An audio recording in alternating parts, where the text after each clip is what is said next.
High guys, welcome back to my YouTube channel. আৰু আজি হ'ল 28 অক্টোবৰ আৰু মোৰ ফালৰ পৰা আপোনালোক সকলোকে লক্ষ্মী পূজা বহুত বহুত শুভেচ্ছা জ্ঞাপন কৰিলোঁ।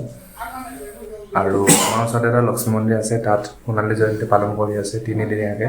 আজি প্ৰথম দিন আপোনালোকক লৈ যাওঁ আৰু দেখুৱাওঁ তাত কি কি প্ৰগ্ৰাম আয়োজন কৰা হৈছে। বলক মোৰ লগত। এয়া হ'ল আমাৰ লক্ষ্মী মন্দিৰটো। 50 বছৰ উপলক্ষে 50জন মানুহ এতিয়া হোৱা নাই। খিৰাবাৰী সাংস্কৃতিক বিকাশ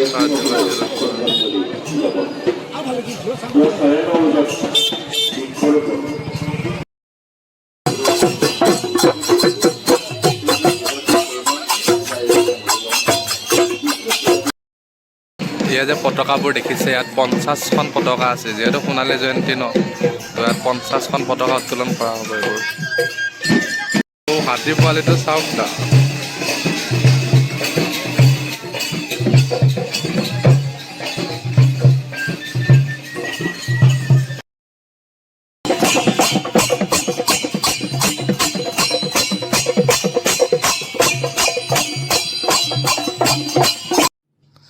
এইখন হ'ল আমাৰ মুখ্য পতাকাখন, লক্ষ্মী পূজা উদযাপনৰ আজিৰ মুখ্য পতাকাখন। আৰু ইয়াৰ আশে পাশে এইবোৰ অন্য পতাকাবোৰ 49খন পতাকা আছে বাকী অন্য। ইয়াত এক শ্ৰদ্ধাঞ্জলিৰ ব্যৱস্থা কৰা হৈছে, মানে মন্দিৰটোৰ লগত জড়িত প্ৰয়াত যিবোৰ ব্যক্তিসকল আছিলে শ্ৰদ্ধাৰে তেওঁলোকক সোঁৱৰা হৈছে। তেওঁলোকৰ ফটোবোৰ লগোৱা হৈছে, তলত নামবোৰ লিখা হৈছে। কিছুমান লোকৰ ফটোবোৰ বিচাৰি নাপালে চাগে, তো এনেকৈয়ে দিয়া হ'ল। ইয়াতে শ্ৰদ্ধাঞ্জলি চাকি বন্তি ধূপ এনেকৈ জ্বলাব। ইয়াৰ পতাকা উত্তোলন কাৰ্যসূচীত সকলোবোৰ সমবেত হৈছে। 50খন পতাকা উত্তোলন কৰা হ'ব, তো সকলোবোৰ সমবেত হৈছে ইয়াতে পতাকা উত্তোলন স্থলীত। এইখন মুখ্য পতাকাখন আৰু লগতে 49খন পতাকা আছে। 49জন গণ্যমান্য ব্যক্তিয়ে উদ্বোধন কৰিব। তাৰ আগতে এয়া বন্তি প্ৰজ্বলন হৈছে। বন্তি প্ৰজ্বলন হোৱাৰ পিছত পতাকা উত্তোলন কাৰ্যসূচী শুভাৰম্ভ কৰা হ'ব।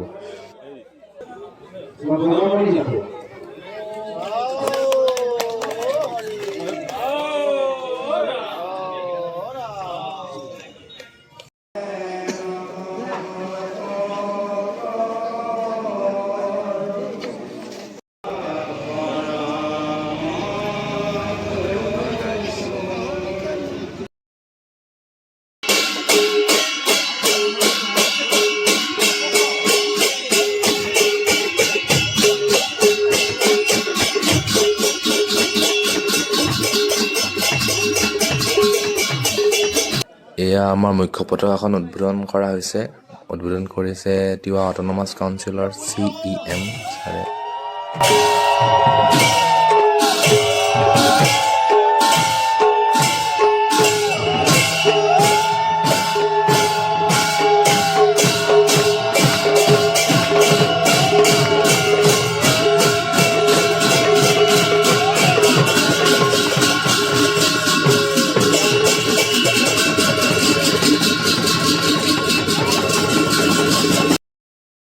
বৰ্তমান যি আছিল পতাকা উত্তোলন কাৰ্যসূচী, সেই কাৰ্যসূচী শেষ হৈছে।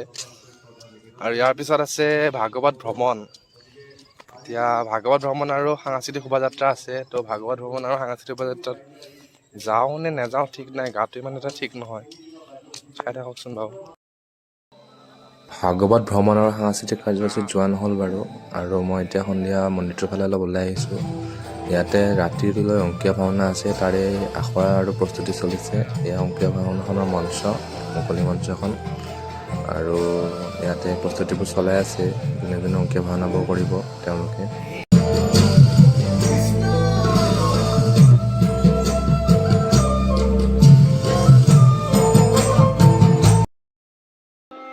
আজি আমাৰ লক্ষ্মী পূজা উদযাপনৰ দ্বিতীয় নিশা আৰু আজি এখন নাটক মঞ্চস্থ কৰা হ'ব, তাৰে প্ৰস্তুতিবোৰ চলোৱা হৈছে।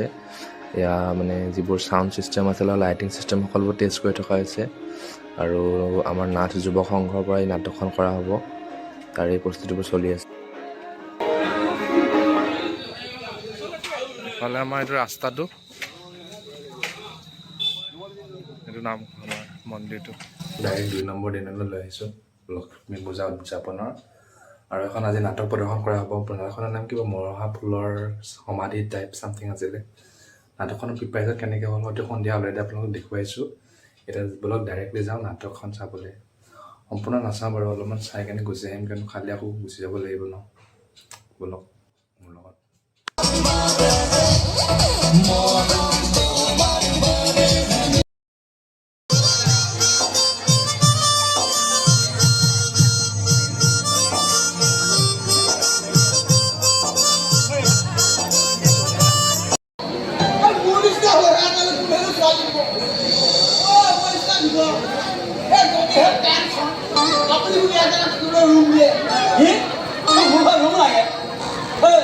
ঠিক আছে, হ'ব, তোৰ ৰুমটা দিম বাৰু, কিন্তু তই আমাৰ এই ঘৰত একেবাৰে থাকিব লাগিব, হ'বনে?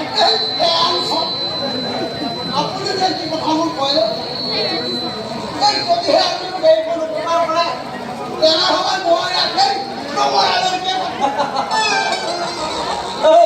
হ'ব দা, এতিয়া ভিতৰৰ কামবিলাক কৰ কৰিছা।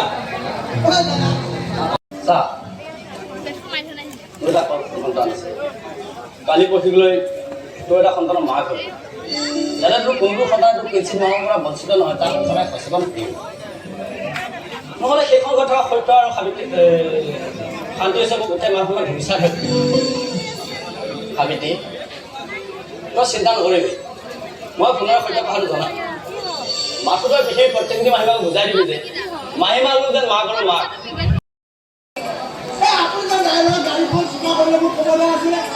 হেৰি টেনচনৰ কথা হ'ল নেকি?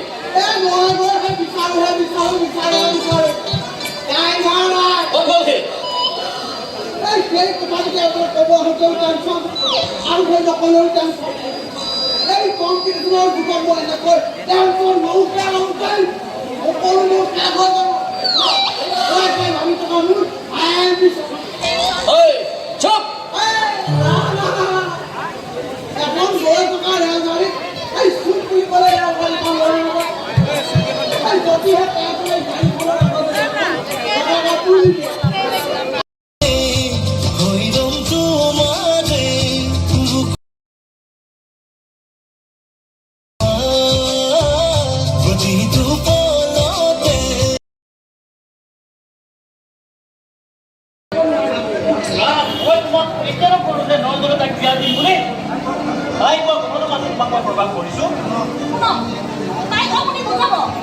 তাইক এখন ভাল ঘৰত বিয়া দিব পাৰিলে তাই গোটেই জীৱনটো সুখেৰে হ'ব পাৰিব।